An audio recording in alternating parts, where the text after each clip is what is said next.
You have to understand it in three perspectives. One, we have a moral obligation to encourage our best and brightest young black and black people to go to college. We haven't really we have always been at the forefront of making sure that we're mentoring our young people and do everything else. But with the current administration the way that it is extremely important that historically black organizations, especially those Divine Nine organizations, really focus in on making sure that we are providing access to higher educational opportunities. Why is it reparations on our national platform and something that we can get behind? Not HR 40, not a study of reparations, because as we can see, the government has money to give everybody. Everybody. Right? So I'm wondering why, and to be very honest and very clear, it's not just Alpha Phi Alpha. I don't think any of us have reparations on our national platforms. But I can only speak about Alpha because that's where my heart is. So I'm curious to know, why is that not a thing, and is it to become a thing? Well, I wanted to kind of address, we talked about initiation and everything like that, but I wanted to address, I know that it was in the news lately about, hazing and the concerns around hazing and D9. Like, what are the steps that Alpha is doing to like really address that, or even eliminate or deal with that? And do you think that the intake process has become too soft? I think the issue is that we have allowed negative traumas in our experiences to translate into how we bring men in. What do I mean by that? We all suffer from generational traumas, right? And then we come into our organizations with these generational traumas, and then we try to pass those on through our processes, right? So first and foremost, we have to address the culture of hazing. Hazing is not a particular issue of one organization. It has historically been an American, not just an American, global issue, but really in America, it's been an issue from the early 1800s. For over a century, Black Greek letter service organizations have built leaders, shaped movements, and strengthened the Black community. But today, they face real questions. Are they still relevant? Are they evolving or fading? And with recent headlines, including the tragic hazing death that has kind of shaken up people's lives, and it's time for a real conversation. It's, it's tradition empowering or endangering the next generation. As you know, we are the grit. No filter, no fear, just facts and fire. I'm your co-host, L. Michael Burt, over there with Dr. Abdullah. What's up, Doc? How are you, sir? I'd like to say hello to everybody out there in the family. Special shout out to my brother, Mike Burt. Today, we'd like to welcome the 37th General President of Alpha Phi Alpha Fraternity Incorporated. I got that right? Yes, sir. You got it right. All right. He hails from the great state of New York and has a long history of doing the work of Alpha. Please welcome Brother Lucien Metellus. Yes. Good. All right. How are you brothers doing today? We're all right. Wait, listen. First of all, I like to be very transparent. My brother Metellus did let me know about 3 hours earlier that he was under the weather. So we're going to do some rapid fire questions. He's going to talk. We're going to make sure his voice is strong as it can be, considering his circumstances, but he still honored his word and came on board. And we truly, truly appreciate you coming on, brother. Yes, Thank you sir. so much. And I appreciate y'all having me on. Trust Thank and you. believe. All right, so listen, we're going to just dive right in so we can get in and get out. We want to talk about, and my stance on many things, if you ever saw my channel, is called All Things Educational Official. I'm giving educational news from a foundational Black American man's perspective. So most of my items, or if not all of them, are centered around the Black community and the upliftment. And that was the reason why I pledged Alpha Phi Fraternity Incorporated. And because of that, I have a lot of questions. I think if you really love something, you'll critique it, and you want the best answers so you can get the best solution. So I'm going to give my first question to you, good brother. Given the changing landscape of higher education and social organizations, what role do Black fraternities and sororities play in today's society? So I think, well, first of all, once again, thank you for having me. But to answer your question directly, Doctor, you have to understand it in three perspectives. One, we have a moral obligation to encourage our best and brightest young black and black people to go to college. We have always been at the forefront of making sure that we're mentoring our young people and do everything else. But with the current administration the way that it is extremely important that historically black organizations, especially those Divine Nine organizations, really focus in on making sure that we are providing access to higher educational opportunities. Second thing that we need to do is we need to build more infrastructure and institutions. I know that you Mm, know that from different perspectives that there are alpha chapters and other fraternities and sororities that actually own property where they're doing after school programs. The perfect that's right. example is the Epsilon Pi Omega chapter of Alpha Kappa Alpha in Queens. They have a daycare center, right? And Right. so they're Right. helping. I mean, let's be clear, it's not the chapter itself, but a partnership with one of the chapter's organizational partners that they're doing that work to help develop our young people. Delta Sigma Theta has been doing things with all the time. So we have organizations like Kappa Alpha Psi, their Guide Right program. But what we need infrastructural organizational processes like houses, like learning centers, like schools. And those are the kinds of things that we need to invest in. Third thing that we need to invest in is we need to invest in black bank infrastructure. So what does that look like? What does that look like? So Alpha Phi Alpha has already invested 2.5 million in black owned banks, five black owned banks, a total of 2.5 million, $500,000 each to help grow the black wealth, right? And so for my perspective, and I want to just kind of give you that background, it's not just a one prong answer like, hey, we need to make sure that we mentor black boys so that they go to college. Yes, we have to do that, but we also have to create more infrastructures. We have to give back not only to HBCUs, but also colleges and universities actually promote opportunity for people that are disenfranchised. And we don't really see that nowadays. What we see is universities have become profit centers. And so we have to ask ourselves, even some HBCUs have become profit centers, let's be honest, right? And so we need to be more engaged and involved in one, providing economic access for our young people to get into college. That's why I talked about the black back depository programs. Two, Okay. making sure that we develop our young people from an early age. And that goes to go to high school, go to college. We're in Alpha Phi Alpha as general president. What we're trying to do is not only focus on the high school component of it, but actually look at the grade school component of it. Most young people Okay. learn Yeah. their educational behaviors between kindergarten and third grade, and then they kind Yeah. of move forward from there.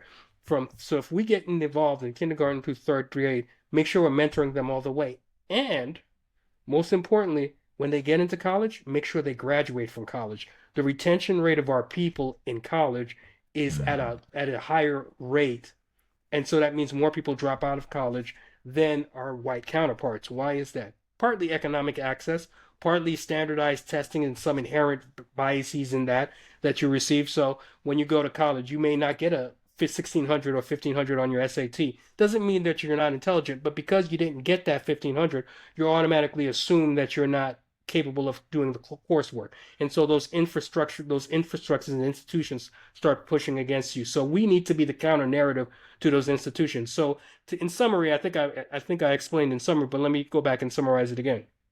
Focus on K all the way through college is the first part as black organizations and really focusing on the disenfranchised. Two, building up black economic wealth through black bank depositories. And three, really investing in building of property. And it's not only enough to mentor our young people or take care of our age and our age citizens like Alpha Phi Alpha, Zeta Zeta Lambda, and the chapters in Chicago do. We take care of our age communities, but the reality is that what are we doing to make sure that we own property and provide infrastructure? Because it's one thing to say we're going to do the mentoring program at the school every week. It's another thing to say we're going to do it at the Omega Psi Phi building or the Iota Phi Theta building. Those kinds of things have real impact.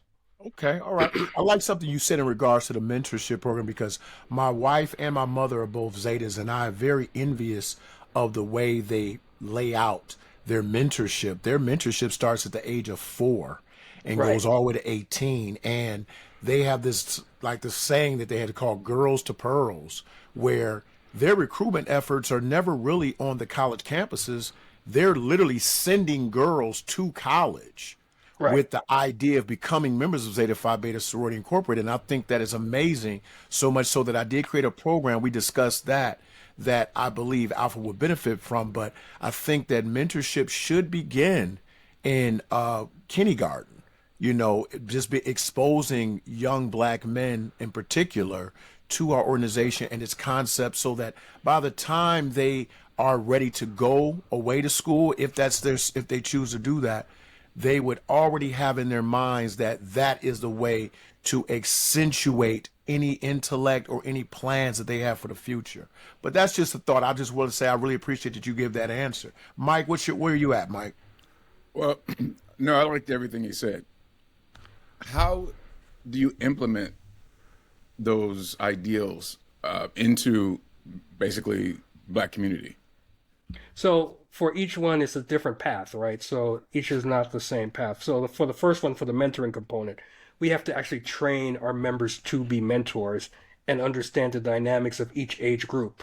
The way that a kindergartner reacts to things is not the way the middle school reacts to things, is not the way that a high schooler Right. reacts to things, and not the way the college reacts to things. We may have to do a graduated mentoring program where you train certain groups of people or certain mentors, certain mentors to be specific in an age group because that's who they best work with.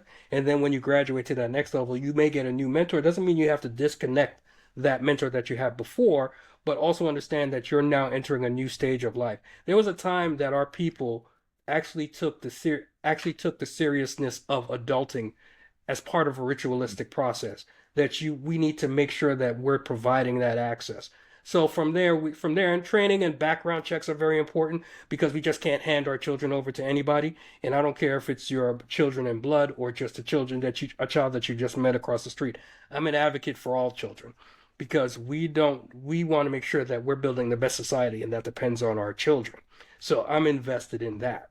The second thing that we want to do when we talked about the Black Depository component of it is that we need to not only support the current Black institutions that are in place, but look at other economic opportunities. Now, the simplest solution that most people like to say is let's build a credit union.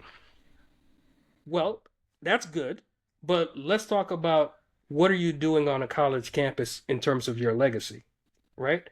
What's your endowment look like at that university? What does your endowment look like? What are your shares of equity in companies that we have self-interest in, right? So if we are, as a group of Black organizations, we can talk about banking, and that's extremely important. We need to start spending and investing in Black banks and Black depositories and credit unions created by us. But ultimately, our economic power lies in economic leverage on the universities that we're at. So I'm going to give a big example. UCLA, right? UCLA has a large endowment. If Alpha Phi Alpha or Delta Sigma Theta or Sigma Gamma Rho starts an endowment and raises 200, 250,000, 300,000, half a million, up to $1 million, that changes UCLA's perspective about Black Greek life on that campus, right? It doesn't necessarily become, hey, they're just Black Greeks. They help with our diversity movements. They help with our community service hours. No, they actually have an impact. They have these endowments, and we target those endowments to say, hey, anything that comes out of that endowment goes directly to people in need that either are us or in need or align with our beliefs and things that we'd want to do for the community. So that's how you create financial power. Like I said, investing in buying and building businesses that we own. And that doesn't necessarily even mean being an entrepreneur. I think sometimes we give the false impression that all of us need to be entrepreneurs.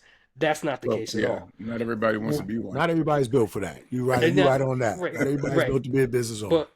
But all of us can invest in some form or fashion, right? Yeah. And we need to be strategic in investing. Does that mean all of us are going to buy property and stock? No, but that means that we need to be intentional about the communities that we buy and purchase from.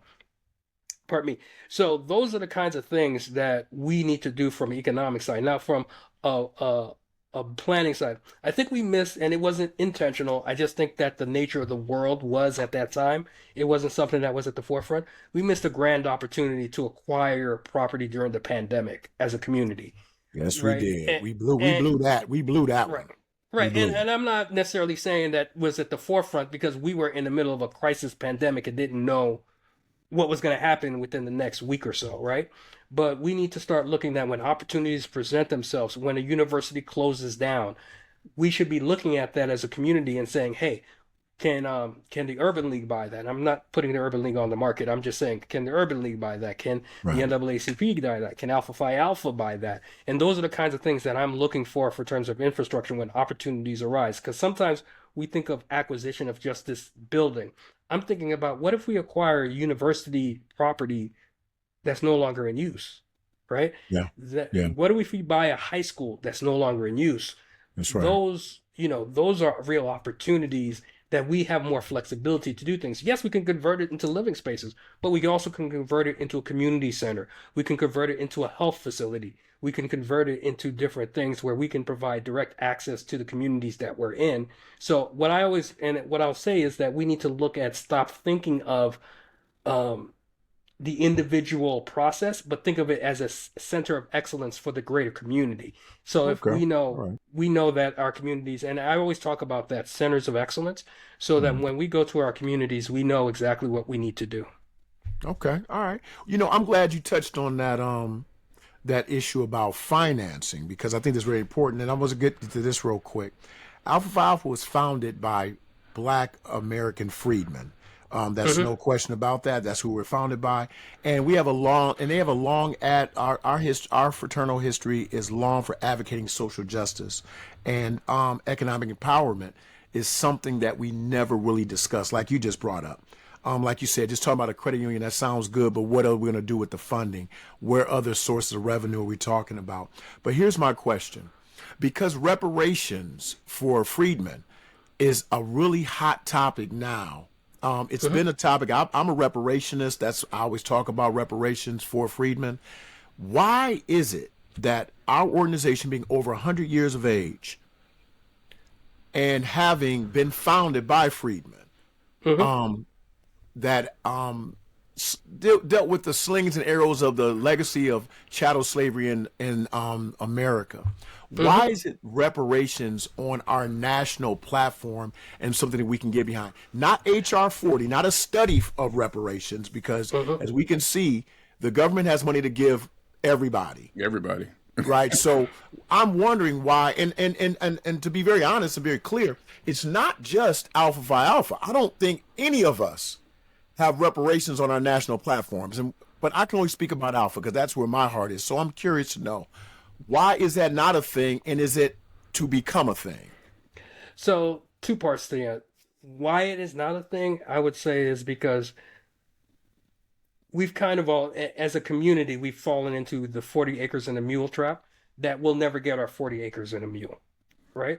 So Mm. from our mentality, we've always kind of disqualified it because we never thought we would get it because we haven't demanded it, Hmm. right? So from our perspective, we've been kind of like, oh, okay, this is a thing that was promised to us, but we'll never get it, so therefore we're not going to prioritize it. So first we need to switch the mentality as, and I don't want to say owed because then it makes it sound like a handout, but this is something that the African in America earned through cattle Well, slavery. let me pull. Whoa, got to pull that back. Being it's Mhm. saying that it's old, it's a debt. It's not a handout. Correct. It's a It's not a debt. handout. Now, if Right. somebody Well, translates owed as a handout, then that's on them. But it's lineage based. It's not race mhm. based. It's lineage Correct. based. Correct. And if you can trace yourselves back on the census to chattel slavery in North America, then you're owed this debt, right? And I understand. I agree with you 100% when you say that we have to shift the mentality. But I always was under the impression before I became a member, and that's why I became a member, is that as members of Alpha, that's our job to And I lead the don't, charge. and I want to be clear. I think it's the way that the word is used from my perspective, but I don't disagree with what you're saying at all, right? So when I hear people say the word, oh, there's this sense of entitlement that people generally try to attach to it, and I want to be careful how that's presented because it is to me it is a right, not is Mhm. what that is something that should have been given to the African in America a long time ago, right? So that is a right, not necessary. And you're right, it is a debt that's unpaid. So it's need to change the mentality. The second part, and we can kind of dive into this a little bit. The second part of that is the World Policy Council, which is an arm of Alpha Phi Alpha, has talked about reparations, and they continue to address that as an issue. What I would offer, and just from a high level perspective, I'm not saying that this will happen overnight. What I'll offer is that it's actually part of something that that I don't want to say we're studying because that would be the wrong word, but we're looking into what is our policy position on this particular issue, and that's what the World Policy Council, part of their initiatives are, part of their discussion points are, that we'll bring to the General Convention over the next year and a half. So you'll see that. But first and foremost, whatever we decide, we have to first change the mentality, right? Because I think a lot of people hear reparations and they have this thing in their head that, oh, it's just this and that. What is truly, we are the only disenfranchised group politically. I want to be very clear. Group politically mean that there was an intentional move by the United States government to disenfranchise a group of people that has not received reparations. That's right. I'm not talking about systematic. Systematic's a little bit different, right? A little different, But I'm talking about as a group of people that actually focused in on this, right? I think that that's where we are as a people. Does that make sense? Oh, that makes sense. It makes sense. Okay, good. Mike, where you at, brother? No, I want to see it happen, first of all. And Right. so, Right. I mean, to see that happen would really change the face of America, you know? Just the belief by itself that, Right. you know, we are not necessarily old, but it should be given because of chattel slavery. Where do you see Alpha Phi Alpha going as far as leading in the society right now? So being the organization of the intellectual, that is Alpha Phi Alpha, right? It is our accountability and responsibility to make sure that we are at the forefront, pardon me, of political issues, but policies as well. So what does that mean? That means that we are going to train the membership. We are opening the Andrew Young Policy Institute as a fraternity to train Black and brown men to make sure that they are the leaders in our communities in dealing with policy and political issues. I always say policy first, because politics is a separate thing. Policies are the things that are affecting us day to day. Those are the things that we need to be training the next set of leaders from in Alpha Phi Alpha. I've always said this, and I will continue to say this. Alpha Phi Alpha will not solve all the world's problems. But if there's a problem to be solved, you can find an alpha man in the midst, right? And so we need to be training solution-oriented brothers. That doesn't necessarily mean that Alpha Phi Alpha is going to take on the war in the Middle East, right? But what does that mean is if there's a brother that has concerns about things that are going on in Israel, he should be trained and ready to enter into that space as a policy and professional expert to deal with that issue. That is where Alpha Phi Alpha is. Will Alpha Phi Alpha deal with issues? Absolutely. And we'll address them as a whole. But if there's a problem in this world, there's not a reason that an alpha man does not have the skill set, understanding, and ability through the Andrew Young Institute, Brother Andrew Young Institute, to help deal with that issue. Okay. All right. Listen, it's so funny. I always Google people. When I Googled you, brother, I saw you in the Haitian Times. Did you see that article? Yes, I did. Yes, my mom saw it too. My mom saw it too. It's like that. The Haitian Times. What the heck? So let me ask you a question, because we understand that culturally we are different. We have different cultural understandings. Haitians and Black Americans. We do things differently in different areas. But my question is this. How does your heritage influence your vision on anti-Black racism and white supremacy as it may differ from Black Americans? So that's a great question. And the reason I always say this, because I was born in America, grew up here. I don't have the historical genealogy of slavery in America. Mm-hmm. I have the genealogical slavery of Haitian people from when we were the first Black independent country in the globe. But then in the Western Hemisphere, 1804. Western Hemisphere. But when you think about it, what happened almost immediately after that? We became systematically oppressed by the United States and France, right? And that systematic oppression helps also with my experience as being a United States citizen, because regardless of and I hate when I hear our people talk like this, regardless of where you come from in this country, you are identified as black first, right? They don't see whether you're from Nigeria, Haiti, Jamaica, Guyana. They just see that you're black, right? And so therefore there comes a set of institutional issues that come with that. So how does that shape my perspective? One, it makes me a little bit more radical in the way that I see the world. I believe that our people are not our people. And when I talk about our people, I'm talking about a global perspective, not just a United States perspective. I believe that our people should be at the forefront of leadership because that's historically where we've always been and where we need to be. So we should be training the best and the brightest of our people to become the leaders in the societies that we're in. Two, Okay. All right. it does not, and I'm a little bit, pie in the sky. I read a lot of comic books. That's just All who right. I am. I'm a big sci-fi guy. There's no reason. The only reason that we haven't had a real Wakanda for us as a people is because of those systematic oppositions that have been placed in our way. It is my belief as General President that I hope that I can help knock some of those walls down and move us forward to a more I want to say a Wakanda-like environment, but that's what I'm thinking, right? For our people, regardless of where they're from. And thirdly, I don't think of Alpha Alpha, even though it was founded in the United States, we're an international organization.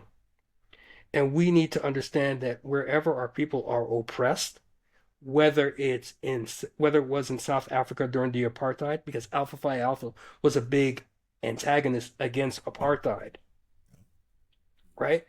Whether it's in the Caribbean, where there are many islands that are disenfranchised by the Euro economic systems, right? Whether it's the war in Somalia, wherever our people are in trouble, we should be in a global perspective trying to address it. Now, does the African in America have their own issues? Absolutely. Absolutely. We have to fight against systematic oppression, governmental and institutional racism, different things of that nature. And historically, we have never, I don't want to say the word, I think we haven't been, not, and the word is not accepted, it's going to come to me in a few, but we've never been recognized for our role in this society of America. The African and American, historically, has been the moral conscience of this country. And any great movement that's taken place is because of what we've done in this country. And so it is my responsibility as General President to make sure that we hold this country accountable to the moral obligation that it has to each and every person. And so therefore, that is my push. That is what I am going to always do and believe in. I would like to say, I'm going to push back a little bit because what I found to be just over my 34 years in the fraternity, I've looked and I've watched and I've been a part of a lot of different movements, writing campaigns, marching, speaking to politicians, trying to build institutions on campus.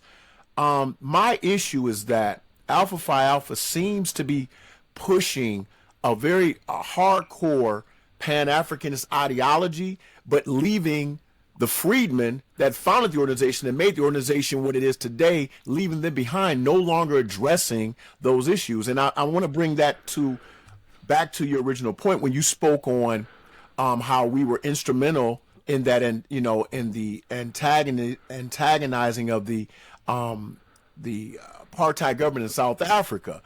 I don't remember in my tenure as an Alpha, I'll say that level of involvement towards Black movement outside of when there was a calamity, a death, a wrongful death.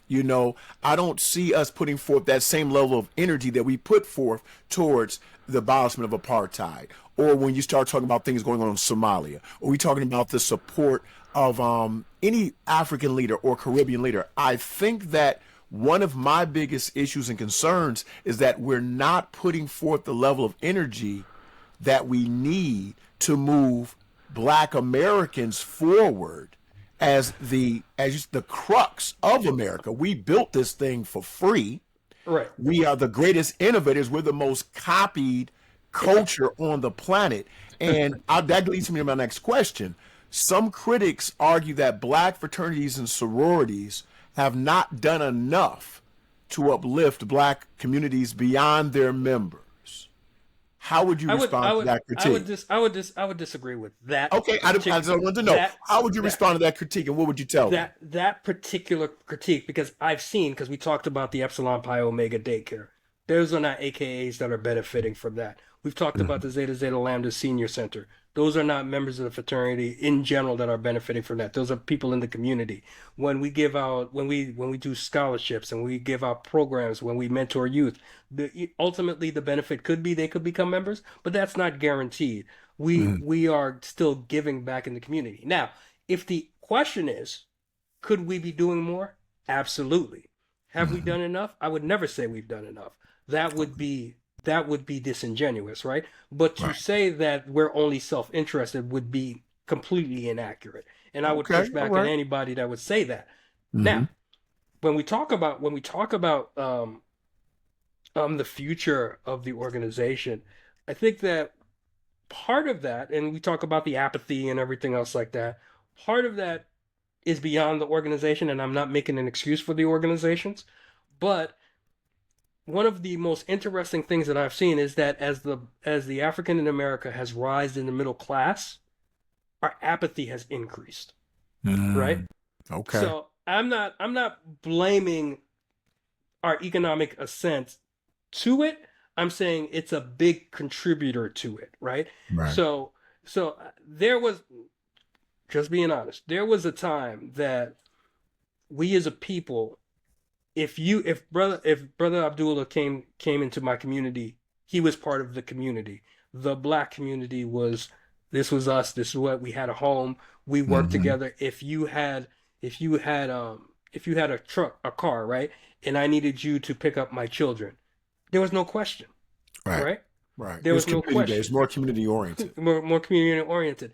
As we become moved up in the middle class, we become more individualistic, right? I'll give you a perfect example. In those days when we sent our young kids to certain organizations, it was for their personal and professional development, right? So those associations was for the betterment of the community. Some people have taken those organizations and used it as an individual tool to help get their particular child, instead of all the children involved moved up in that community structure, right? So I believe that the middle class, and that's why I'm saying I can't necessarily blame fraternities and sororities. I think that as we have increased, we've become less considerate of the community and more considerate of the individual. And so I agree. So we need to kind of, and that's not necessarily an Alpha Phi Alpha or any organization problem. I think it's across the board. Right. And I think that in order to address that, we have to, and it's going to take work. We have to generally get a generation on board to understand that we're in this together. It's, just because I graduate from college, but don't give anything back to the community, doesn't mean that I'm successful, right? What's the measures of success now? You have a 6-figure salary, you have this kind of car. I believe the measure of success is, what have you done for the people in your community? What have you done for people that can't do anything for you, right? What have you done to help move an agenda forward that helps and promotes everything else? Give you a perfect example. And I'll kind of paraphrase it because I don't want to make it a long story. Right. I got you. My son is an athlete. There was a team tryout and something, right? They were passing out flyers, right, to come to the tryout. He didn't get one. Just never got the flyer, right? He said he wasn't bothered by it, right? I wasn't bothered by it either. Came to find out that the person that was handing out flyers was handing them out to particular people, right? Yeah. So that's when I got upset. It wasn't that he didn't get the flyer. It was because there was a community of children that were being denied. And it was intentional. Right? Right. So when I sent the communication to the school, I made it very clear. This isn't about my son because he didn't have the time to play this other sport because he had his own sport to play. But it's about all the other kids that need an advocate. Right. Right? And so who's advocating for our kids nowadays? I would argue nobody. Not many. Yeah, I would say it's very circumstantial, brother. As being an educator, I can tell you it's extremely circumstantial. But I bet you if that parent was directly affected by their kid, then they would make it an issue. Yeah. They would be willing right? to invest. Right. Be But willing to invest. Right. my question is, are we investing in all our children? That's true. That's true. Okay. All right. Mike, can I jump in on this one question real quick? Yeah, You don't go mind? ahead. I want to talk about What, something you different brought anyway. up financial, and I think whenever you talk about the black community, you always got to go back to finance because it stifles us sometimes, and then sometimes it uplifts us depending on individuals or institutions. So here's my question. I know when I came in the organization in '91, the cost of joining was $250. That's where And I was going there. it was a $50 house building fund, which they change over to house restoration fund. That's for time for another argument and discussion. But ultimately, it was $300.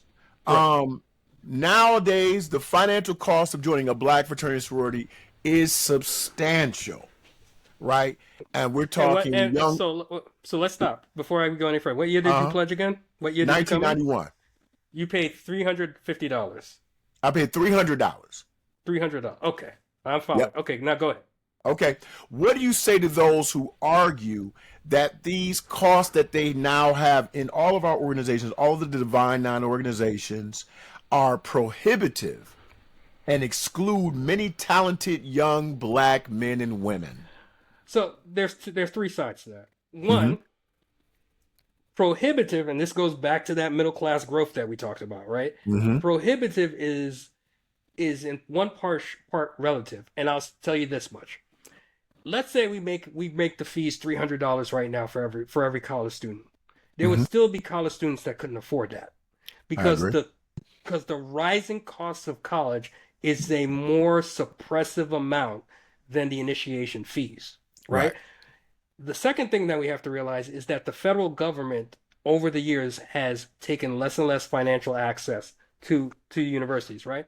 There was a time, Brother Abdullah, that when we were in college, we would get refunds from our Pell Grants and everything else that we got. I remember those days. I remember the refund checks. Yeah, and those refund checks, if you wanted to pledge AKA or Delta Sigma Theta, you would use those refund checks. So you got to make sure that we're talking about it from a holistic perspective, right? The third thing I would say is, yes, it's expensive. However, if we keep up with inflation, it's really not that far off, right? I think that what we need to understand is that the economic access has declined to get into these organizations. So when I say it's too expensive, I say that's relative to who you are, right? Because like I gave you the example, I know young men that couldn't join a fraternity if it was $200. Right. So here's the solution. Here's the solution. Let's talk about the solution, right? Yeah, I want to hear this. Is going to be good. I want to hear this one. First and foremost, if I'm a young man going through a mentoring program of a fraternity, right? That's usually an alumni chapter or graduate chapter of some kind. Right. If I send you to a great university, let's call out some great university, Syracuse University, unbiased, right? Of course, you say Syracuse. We got you, right. And he goes through the Alpha Gamma Lambda mentoring, right? Okay. Alpha Gamma Lambda should be pointing him to the Delta Zeta chapter, right? Right. And of course there needs to be a level of responsibility. If the fee is $1,200, you are responsible. The Alpha Gamma Lambda has a scholarship fund set aside for you to join the fraternity. Okay. As long as you have a 3.0 or above at the time that you seek membership, and we got $800 of that $1,200 for you, but you got to go find that $400, right? I like that. You have to be invested some kind of way, right? That's right. You just can't walk in and say, hey, right? The investment, and I'm not saying all of it's supposed to be difficult, but the investment, but that's part of seeking membership is the investment, right? Yeah. Second thing, be transparent, and I'm not talking about Alpha because we're very transparent with our fees, but be transparent with your fees up front. Right. Do you follow me? Got you. A lot, tell people, hey, this is how much it's going to cost you as this year in school to become a member of the organization. Thirdly, when you cross into an organization, and sometimes I will actually put a little bit of accountability on the college brothers at this, find out where the money is to help pay for your college career. Okay. All the fraternities and sororities have scholarships for their members, Right. but a lot of them either don't take the initiative or miss the communication. And I think that's why I say partially. I think sometimes it's the way that we as older men and women communicate, because we are the email generation, right? Whereas the younger people today are not the email generation, right? So Texters. if there's a scholarship available, if there's just throwing out a number, if there's $100,000 worth of scholarships for Alphas educationally at a general organization level, I'm not even talking at the chapter level, just general organization level, and it comes out, if we get 10 applications, we're lucky. Right? Oh wow. Okay. Because brothers aren't necessarily knowing when they come out, and that's part of that. Like I said, communication strategy, building those bridges, making sure they understand. But part of that too is you have to also help people understand that when you're joining a fraternity or sorority, it's an investment. Now, how are you going to get that return on that investment, right? Not everything is $1 equals $2. Sometimes that $1 equals open access to jobs, brothers, we opened up the Alpha Phi Alpha Careers Center. So brothers, we have over 80,000 jobs available for brothers to apply to today. Sometimes that's getting your mentor. This month we opened up the Alpha Phi Alpha Brother to Brother mentoring program to make sure that we start aligning college brothers with a professional mentor that's an alumni brother that's done the work that you want to do. So because we know that those that have professional mentors generally make much more income than those that don't, right? So if I'm seeking my PhD in education, I need Brother Abdullah as a mentor, helping me get through that process, because when I make that extra income, it was because I had that mentor. It's partly all of those things put together. So what I would tell you is, one, we have to be more creative in the way that we provide access to funds. We have to be more reward based, and you have to seek the return on your investment. It's not just the amount of money that you're paying. Is it really worth the investment? That's not a question I can answer for you. Right. Just being honest with you. Right. Each man and woman may make that decision on their own, right? But I tell people all the time, I can't pay Alpha back for everything that is given to me. That's right. Okay. Right. So and that's just the truth, right? Right. I probably would have never met my wife if I wasn't an Alpha, right? Not saying that the Lord would have not ordained it in a different way, but what I can tell you is that I would not. There are things in my life that would not be the same if it was not for Alpha. So I could raise $10 million and give it to Alpha. It probably still wouldn't be enough. I got you. Right? Okay, So, that makes sense. All right, I just wanted to know that because, like I said, a lot of people have had that conversation. I've had that conversation. I actually had a conversation with somebody who was in a D9 sorority, and she told me something very interesting. She said that what they did was they allowed their college new initiates to put their stuff on a payment plan. A rigid payment plan that they had, I guess, I don't know, was it monthly, quarterly? I don't know how it worked, but they were able to do it that way because of the absorbent costs. Right. So my question was the fee paid in full before they were initiated or after? I don't know. That's a good question. That's a good question, but I just wanted to know because my Dean of Pledge, he came through in '88, and when he came through, it was $180. You know, when I came through, it was $250. How much was it for you, Mike? I think it was 300. It was. I felt like it was 2 something or 300. No. You 98, so I can tell you the price because I remember I'm 98. You paid like $450. No, did I pay? Yeah. You know, it was a long time ago. Well, you understand, Mike were you a junior? Yeah, and that was probably that was the junior price around then. Alumni was 600. So junior was about 460, 470. So he was in that neighborhood. Okay, well, listen, we'll take your word on it. You know, it's been a long time. That's probably true. All right. I don't have receipts. Right. What you got, Mike? Well, I wanted to kind of address, we talked about initiation and everything like that, but I wanted to address, I know that it was in the news lately about, hazing and the concerns around hazing and D9. Like, what are the steps that Alpha is doing to like really address that, or even eliminate or deal with that? And do you think that the intake process has become too soft in this whole process? So let me answer your second question first. I don't think it's the process that's become too soft. I think the issue is that we have allowed negative traumas in our experiences to translate into how we bring men in.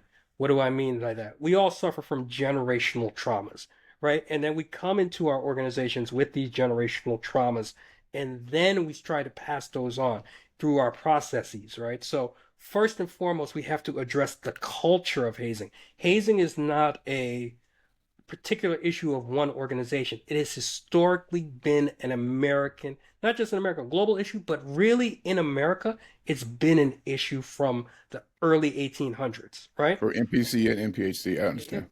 And before anything, And before Phi that. Beta Kappa. Why did Phi Beta Kappa become an honor fraternity? Because of its hazing activity when it was first founded, right? So Phi Beta Kappa is the first fraternity, but even before Phi Beta Kappa, there was hazing of freshmen and sophomores at various colleges and universities, right? So when I talk about addressing the hazing problem, it's a cultural issue across America. So we first have to address it and open up and admit that this is a bigger problem than one organization. It is a cultural issue that we have to address. Second thing that we did was we entered into a partnership with Hazing Prevention, which is an organization that specializes in educating and promoting and demystifying the myths about hazing. We are going to develop a curriculum around that. Now, that's not the only thing that we're going to do. There are other things that I can't really speak on externally that are internal moving parts of the organization that we're trying to address the cultural components of hazing. It's not just saying, hey, you can sit down and take this course and you're certified in dealing with hazing. No, what we're saying is that this is one part of a bigger plan to address it. We need to be focused more on what are the key components of developing the best brother that we can develop, right? But that means that we also have to accept certain things. The way that a brother came in 65 is not the same way a brother came in 75, 85, 95, 2005, 2015, and 2025. We all have a different perspective about how we're supposed to come in. What we all have to agree upon is that no matter how you came in, it's not going to work today, right? It's not going to work today, right? Because the collegiate student is different. We need to protect them. We need to protect them from harm and danger. We need to be proactive in making sure that we're protecting their best interests, because no young man or woman should feel that their health and safety should be put at risk to join these organizations. And so therefore we have to work at our best to weed out those situations and those instigators of that, right? I'm not blaming I'm not blaming any one person in particular or people in particular. I'm saying that we have to root out the culture, focus on things that matter, and make sure that the process that we bring them through brings them to their next level of expectation in the community that they're in.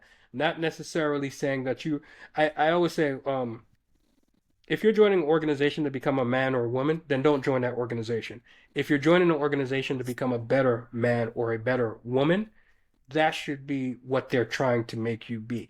I don't see any purpose in certain things that we see with hazing that makes you a better man or a better woman. We tell ourselves, because of our traumas that we're passing on, that it does matter. But at the end of the day, the measure of a man is not. Oh, I was about to go. I know you. I'm like this. Watch out now. Okay, now. Let me step back. Let me step back.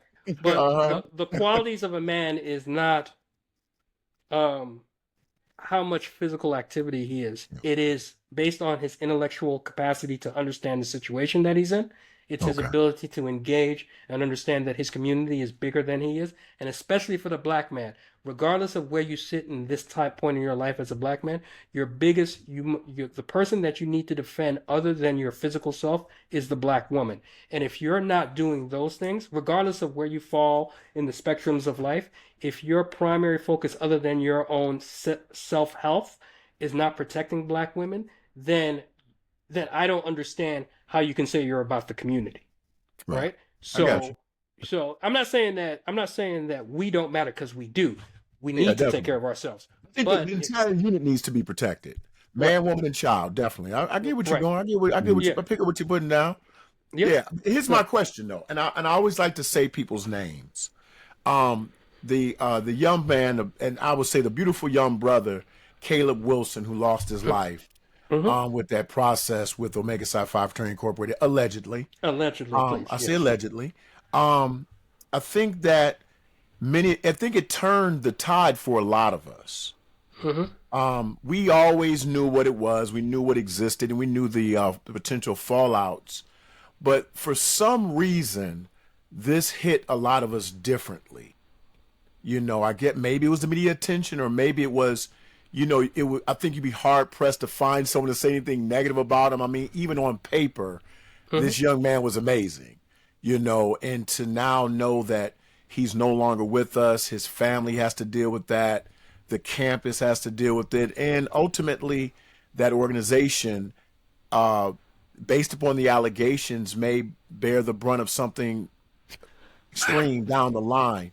My question is, what level of accountability does that place upon all of us as D9 organizations looking at that situation, and how should we find ourselves or feel that as members, that for me, I'm very open and honest that I was pledged underground for my entire process, and I pledged other people underground for their entire process. But I'm in a space now where I understand that the brothers that were made like me, many of us aren't even financial. And then you got the brothers who weren't made like me, they're running chapters, So I can see the disparity between what we thought was important between, compared to what actually is. But what level of accountability do you think we have as members on campus or in a city, metropolis, or in a rural area when it comes to hazing and pledging? So let's start with the true answer. None of these organizations are hazing organizations. We are all non-hazing organizations. Okay. We don't believe in hazing. Hazing is not an effective way to bring brothers in. It puts us all at risk, right? And unfortunately, Caleb Wilson lost his life allegedly from hazing. But what I can tell you is that anytime you partake in any illegal hazing activity, it's only a matter of time for someone else, right? And so I said I want to make sure that we're all clear. Just because you got through it doesn't escape you from accountability. Right. I agree. So that's our level of accountability. Those of us, and I'll just say us as a granular basket, not necessarily picking out any individual. Those of us that participate in these things should not, just because you got through it doesn't make you any less accountable. Right. We have to be the voices of change in our society, right? Okay. We have to, that's what accountability looks like. We have to make sure from the leadership, that includes me at the top, all the way to the college brother that's running the chapter by himself. We all are accountable to each other. Okay. I can't talk out of the two sides of my mouth anymore, or at any time. I can't say, Brother Abdullah, we don't make brothers like we used to. By that statement, I'm disenfranchising a group of brothers. And therefore, I'm giving them license to go try to seek that. Gotcha. I got you. Right? That makes sense. I got you. So it's in the way that we talk about each other, right? It's in the way that, let me tell you something. You can sit here, the three of us can sit here and talk about what the perfect alpha looks like. And we'd all have three different opinions because we'd circle around it for hours. But you know a good brother when you see him. Yeah. Because you can't tell a good brother, but you know him when you see him. Right? Yeah. And I agree. And so a lot of times what we do is we sit here and we're like, I really co-sign this guy. Let's go back to something that you talked about, the rising cost of fees, right? Let me ask you a simple question. If you had to pay the fees now for somebody you wanted to bring into the fraternity, would you do it? Would you pay their fees? Now, Now, at so today's cost. if someone came to you and said, Dr. Abdullah, Mm-hmm. I want to be an alpha Yeah. at Morgan State University. I'm not picking on Beta Alpha, but I'm just saying, Right. Morgan State University. And the rules of the fraternity said, in order for Abdullah to sponsor him, he has to pay his membership fees. I think that you would take a little more time, Yeah. a little more thought, a little more understanding about who you're bringing in. Definitely. Definitely. Right? Because now you're really investing in somebody. Right. Right? And so what I would challenge everybody to do, regardless of your organization, is stop thinking that the process makes a good brother. What makes a good brother or sister or soror is the investment of time that you put in to letting them understand that no organization is perfect because we're all imperfect people. Yeah. But we Well, strive to I agree. I agree. I we tell you, I met a strive to be brother. better. My first national convention, I met a brother who pledged in 51. And I never forget, it was the most beautiful conversation because he told us, we was just sitting there talking to him. He said, yeah, when we pledged, it was a year-long process. And, you know, from our 1991 mentality, we were like, we couldn't have did this for a whole year. And he explained to us, no, it wasn't like you're thinking. That stuff you guys are doing, we didn't do that. Right. He said, I was spending time with my line brothers' families. I was, you know, eating dinner at their homes and learning about their siblings. And he said, I knew their grandparents and learning the big brothers. We were going to their homes, meeting their families and, you know, just exchanging ideas. And it was a long process only because we were told you're going to be with these brothers for at least 3 years of your life, working alongside them. It's extremely important that you know them. He said, I probably can count on one hand how many times I was physically hazed in that entire year, and it was nothing to write home about. You know, it was just more ritualistic than anything.